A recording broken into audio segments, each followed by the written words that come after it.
Bonjour à tous, ici Julien Petit. Fan de voitures, bienvenue sur ma chaîne.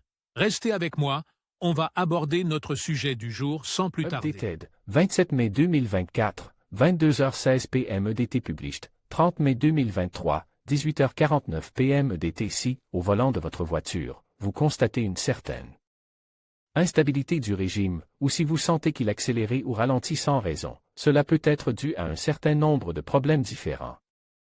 Certains sont plus simples, d'autres peuvent compliquer votre budget. Voici les causes possibles d'un régime instable. Ce qui peut se passer dans le moteur et qui explique ces mouvements étranges sur l'horloge du tableau de bord. Pourquoi le régime de la voiture varie-t-il? Cause d'un régime instable: corps de papillon en crasse, défaillance de la soupape IAC, capteur TPS endommage, soupape PCV endommagée.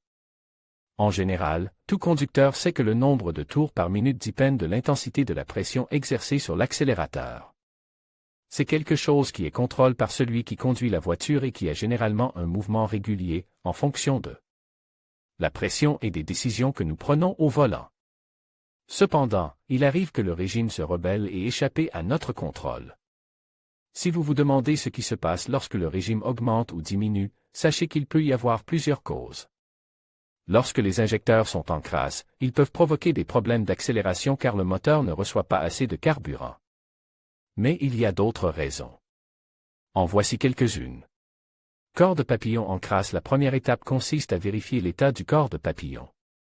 S'il est en crasse, il peut être à l'origine de l'instabilité du régime. Pour y remédier, il suffit de le nettoyer avec un diluant spécial qui élimine la suie ou l'huile. Défaillance de la soupape IAC. Lorsque la soupape IAC cesse de fonctionner, la voiture perd la capacité de réguler le ralenti et le régime monte et descend de manière incontrôlée. Une situation similaire se produit si la soupape IAC laisse entrer trop d'air dans le collecteur d'admission, ce qui entraîne une accélération excessive du véhicule. Capteur TPS endommage. Le capteur TPS est chargé de mesurer la position du papillon des gaz et d'envoyer un signal électrique à l'écu Electronic Control Unit, qui gère l'information pour assurer le bon fonctionnement du moteur.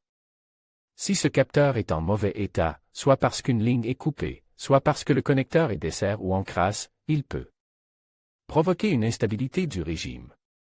Soupape PCV endommagée. La valve PCV est chargée d'extraire les gaz de fuite du carter, ce qui permet d'éliminer la surpression qui s'accumule dans la partie inférieure des cylindres et de faire recirculer les gaz dans le moteur.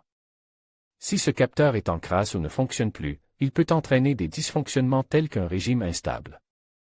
Il arrive également que le régime de ralenti devienne instable. Vous pouvez constater une montée et une descente en régime aléatoire, qui peuvent aller jusqu'à l'arrêt du véhicule si vous n'accélérez plus. Dans ce cas, il est important de le faire vérifier le plus rapidement possible. Les symptômes d'un ralenti instable sont souvent des crachotements au démarrage, des vibrations excessives ou une perte de puissance.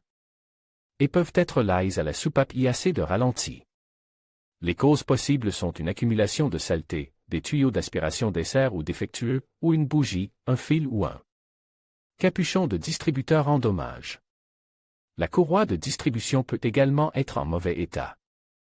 L'instabilité du régime peut survenir à un moment donné et disparaître ensuite, sans cause apparente. Il est important de découvrir la cause de ce type de défaillance dans votre véhicule.